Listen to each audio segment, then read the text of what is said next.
Cartesian equation of a line 6x minus 2 equals to 3y plus 1 equals to 2z minus 2.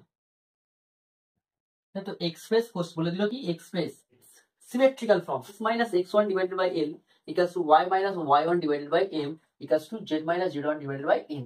Please note this, এখানে x এর coefficient 1, y এর coefficient 1, z এর coefficient যেন 1 থাকে, তবে এই যে ফর্মটা হবে সেটা হচ্ছে সিমেট্রিক্যাল। গিভেন চলো কমন না, দেখা 6 কমন নিলে x minus 1 by 3, ওকে, এখান থেকে 3 কমন নিলে কত হবে y minus 1 minus 1, 2 কমন নিলে minus 2, এসে মিলে 6 হবে, 6 দিয়ে ডিভাইড করে দেবো, কি হয় দেখা যাবে।